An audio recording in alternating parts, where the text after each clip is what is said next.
Hey guys, Prowl 1701 here, and today we are going to be talking about part 1 of the Time Meddler, which is called The Watcher. I really enjoyed this one. This is my first time watching the Time Meddler, and I like right there at the beginning that Vicky brings up missing Ian and Barbara. I believe this is right after the chase. It's interesting going into this because I've never seen the Space Museum or the chase. I haven't seen a lot of season 2, having just seen a couple of the stories for the first time recently. But I know they left, London 1965. So it's nice to see that kind of picking up here in case, like, maybe viewers originally when this aired had missed the last episode or the last story. Kind of getting them caught up a little with showing that Ian and Barbara are gone. And I really like when even the Doctor admits that he misses them too. I'm going to miss them. I'm going to miss them too. I like that because that's kind of something the first Doctor probably wouldn't have admitted to Ian and Barbara. And I think he is a little callous to them in their goodbye from what I understand. But knowing that he does actually miss them and that he had grown attached to them, I like that. I like that whole little talk between Vicky and the Doctor there. He's like, I'm trying to talk to you and tell you something. I enjoy that. That's really nice and touching, and it's nice that he has this kind of bond with Vicky. She kind of reminds me of Susan, but better, more spunk. Kind of like if Susan had been written better. That's how one of my friends is a huge Hartnell fan. That's how she always describes Vicky, as a way better Susan. And it's nice to see the rapport they have there. And then I never realized Stephen was a stowaway, because I haven't seen a lot of Stephen either. I've really only seen a little of Stephen and a little of Vicky. I've seen more of Stephen because I've also seen him in the Ark and the Gunfighters, whereas Vicky I really mainly know just from Galaxy 4, which is mostly animated.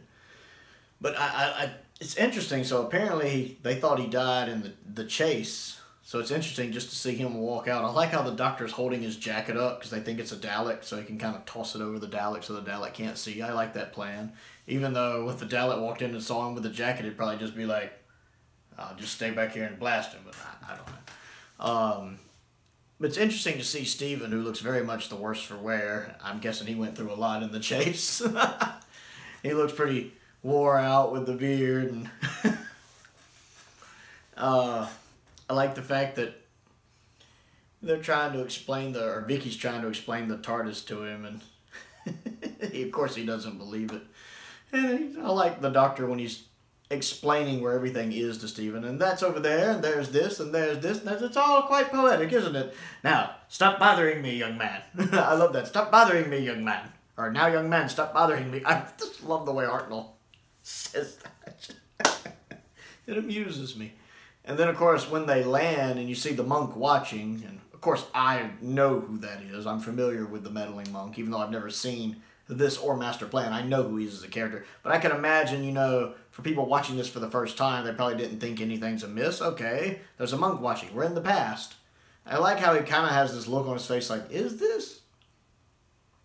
And I like when the Doctor and Stephen and Vicky are talking, the monk is hiding behind the rock hearing. So he overhears the Doctor talking about the TARDIS, so he knows it's a TARDIS. And of course, when they leave, even though the Doctor tells Vicky to stay, I like how Stephen's not having any of it. Stephen's a bad influence. That's what we're going to have to call Stephen, bad influence. That's going to be his nickname, bad influence. The monk, of course, is feeling up on the TARDIS, kind of acting like he's trying to get in it, which of course he can't. Excuse me. And I like that part when he turns around like this, and he's like, and you get the impression he lost something.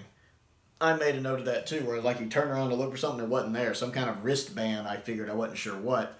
Interesting how that comes into play later. I enjoyed the scene when the Doctor finds the woman's, or the little camp. I like how he just walks in, he's looking around, picking up the arrow. Because he's so inquisitive. Even the first Doctor has that fatal flaw of curiosity. All the Doctors, if there's one thing they can't help themselves, it's their curiosity. And he's just looking around. Then he gets that little stick stuck right here, and he's like... And I like the fact it turns out to be the woman. She's really nice to him, too. I like the actress playing her. The fact she's cordial to him and giving him a drink and talking to him about what's going on. I like that whole scene, too, when he's getting information out from her without sounding like an idiot or a raving lunatic, how he kind of tricks her into telling him stuff, and how he figures out, oh, 1066, yes. That whole bit when he's talking to her, and then when she's out of the room and he's talking to himself, so that means this is going on here, and this is about to happen, and the Vikings are about to invade. It's 1066. He looks, I don't know, I found out that I get delighted anytime I'm watching the First Doctor get delighted. When the First Doctor's delighted, it makes me delighted. So I adore when he's having those little moments, either in conversation or when he's kind of talking out loud to himself. Because he does, you know, to get that across to the viewer, his Doctor does tend to kind of think out loud.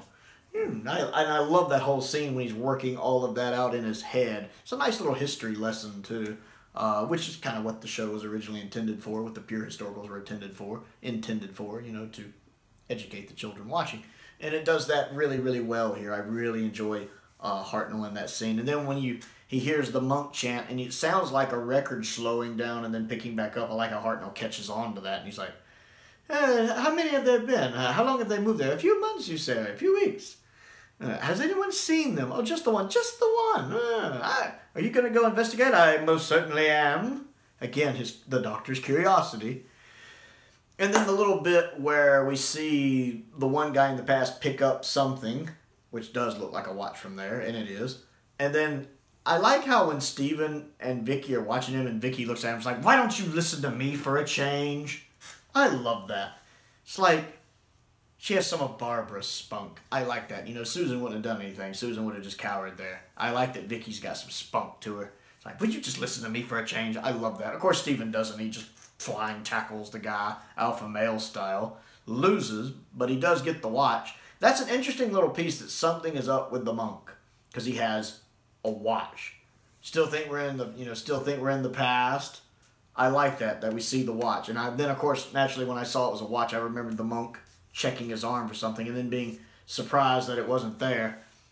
And then I had caught on to the kind of monk Gregorian chant thing. I'd caught when the record had slowed for a second, so it sounded like a recording.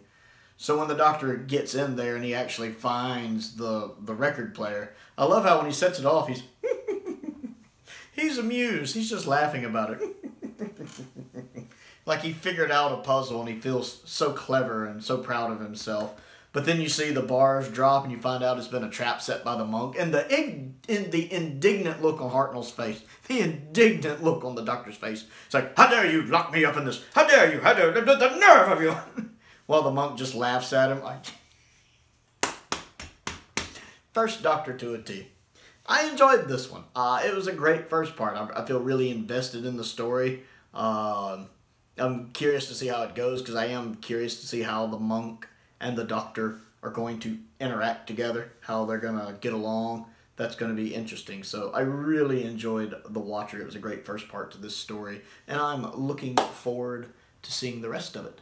I also want to thank one of my subscribers, the Time Meddler. I believe it was Unknown289 that sent me this one. Yes, I'm getting people mixed up.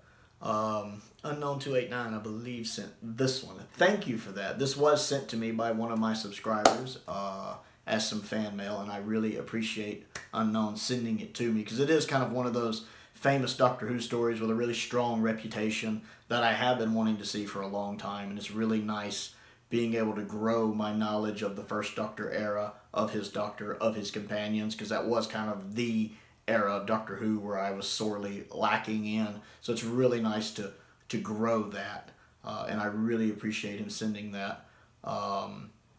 If there's anything you would like to send me, my P.O. Box is down in the description below if you would like to check that out and send anything to me. I also have an Amazon wish list as well if you would like to check that out. I've got several Doctor Who DVDs, some Sonic Screwdriver replicas, some Big Finish audios I've added recently, some non-Doctor Who stuff on there, like a Battlestar Galactica collection, Quatermass and the Pit Blu-ray, because that is something I've always wanted to see since it's a strong influence on Doctor Who, because I've seen mention of it in so many behind-the-scenes things. Some Super 7 Turtle figures I'm collecting, and a couple other little odds and ends. If there's anything there that you would be interested in sending to me for me to do an unboxing video on and review, I also have a Patreon. If you would like to support me that way, I am trying to get in the habit of doing one exclusive Patreon video a week. That is my goal. And I do early access for a video sometimes on that as well, including polls that I do, behind the scenes videos, talking about kind of my video process. If that's anything you're interested in, please check that out. There's a link down there. Most importantly, though, thank you for watching.